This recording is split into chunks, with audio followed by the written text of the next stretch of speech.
I love D&D. Dragons? Cool. Owlbear? I mean, look at this thing, it's so cute. This guy thing? Actually quite scary. Problem is, I don't have up to 2 years to write an ongoing, weekly, full-length campaign. I have enough going on with my other writing, so what do I... Oh yeah, the other day I came across one-pagers. These are short, maybe 4 to 5 hour adventures or environments to slot into full-length campaigns. Specifically, I came across a PDF of 61 pages by Tyler Monahan. And you know what? Looking through these, I think I could try and whip one of my own up. So that's what we're doing today. Before we start, make sure to check out Tyler's Patreon on the screen here. Let's take a look at how they're structured. So it looks like the structure contains a summary of the environment, a series of skill checks including nature, think of a trapper or hunter character understanding wildlife, arcana, a grander understanding, survival, maybe finding a path around a river, athletics, such as jumping, history, kind of explains itself, and insight, which is seeing the finer details in the environment and people. Upon success or failure, these skill checks will lead to events. After 3 events, the characters move on to the dungeon. The dungeon has multiple rooms leading up to a larger threat that the party may fight. Alright, let's start. My idea? Ants. They're cool and I think I can build a cool dungeon around the inner workings of an underground colony. One predator of ants are beetles, which I thought could be an invading army.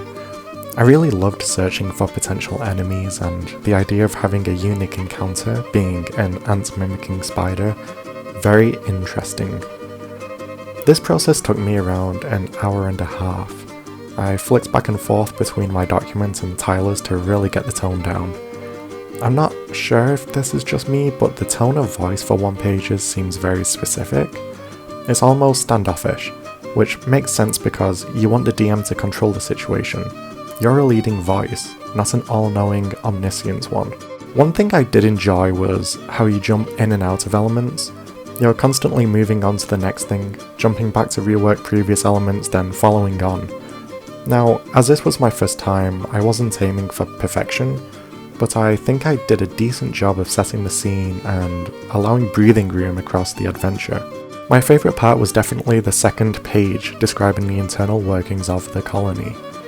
Working in elements such as the mole and the braid that gives advantage to deception checks were fun details to work on. Especially when, if the adventure was played, you can almost see how they may play out and how different the experience would be after interacting with the mole, which may or may not become a stalker enemy. The most difficult part of the entire process was implementing the checks, like the strength check. I don't think I ever got them entirely right, but I think my heart was in the right place. They can be quite complicated to understand at first, and I'm still learning the differences, but the result of their success or failures make them so fun regardless of whether I was doing it right or not. So now that the document is complete, I thought we could read through it together. Nests. Summary. The Barrens, above ground, is home to numerous enemies of the colony. After a party of 4 ants brave a mission outside to retrieve a precious resource, they return to find their home invaded by beetles, a ravenous armoured foot clan seeking food during the harsh summer. Skill check. Nature. Identify the amount of footprints leading towards the colony. Arcana. Follow the sweet smell. Survival. Find a way around the colony's collapsed entrance. Athletics. Remove the large stone from the siege entrance. History. Identify the fallen husk of the old wasp nest. Insight. Identify the remains of a broken horn. Success.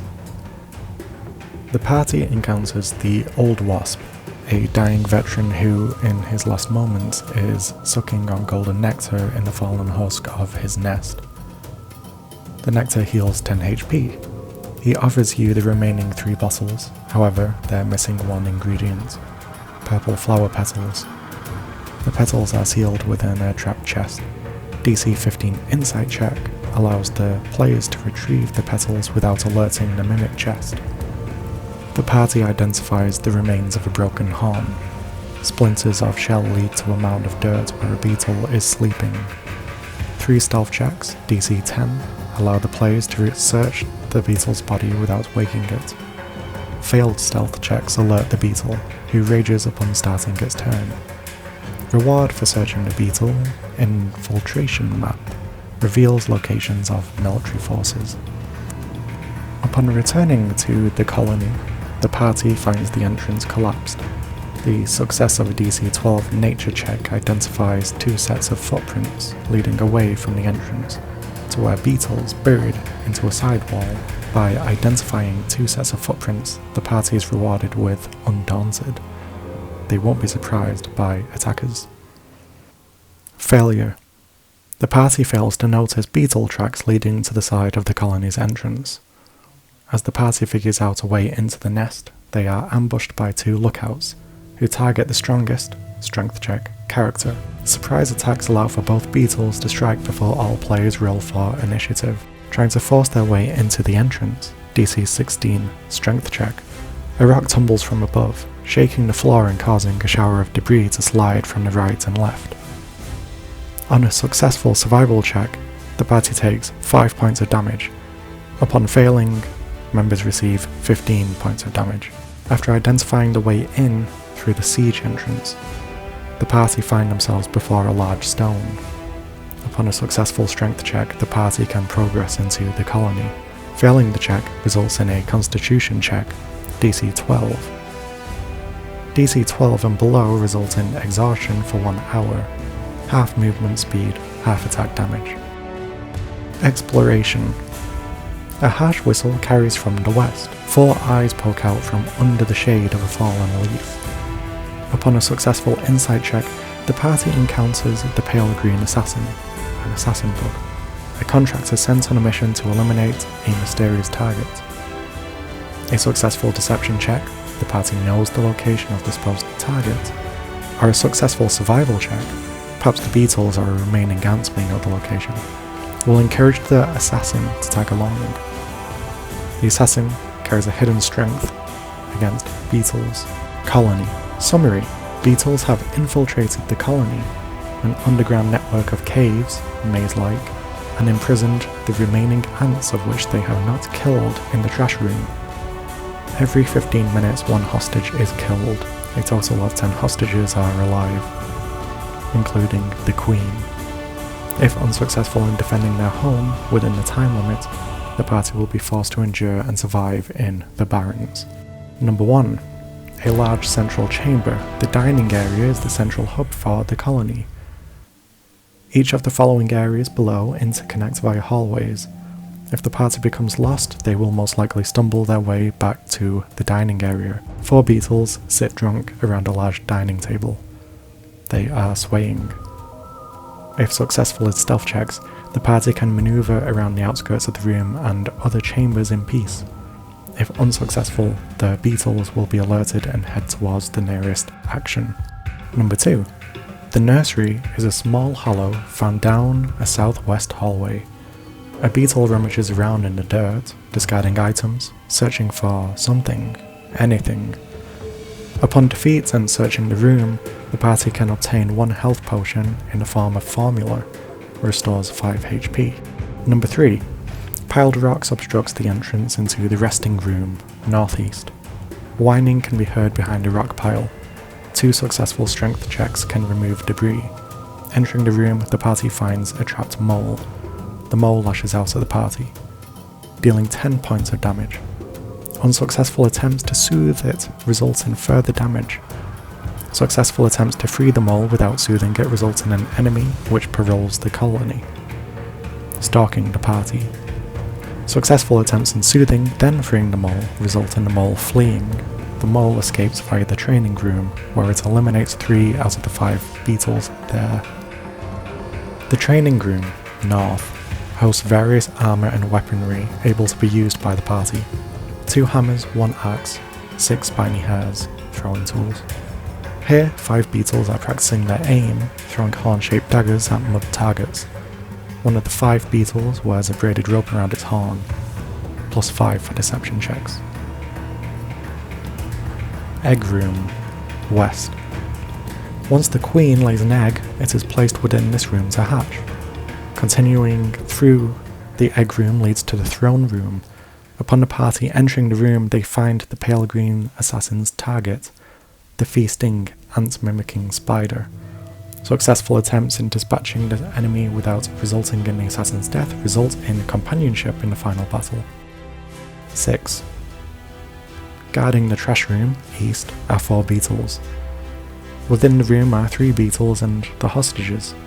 Attempting to enter the room will lead to 1 hostage killed per attempt. Successful deception checks, braided rope for example, may support infiltration. Successful retrieval of the hostages, queen companion support for final battle or fleeing the colony.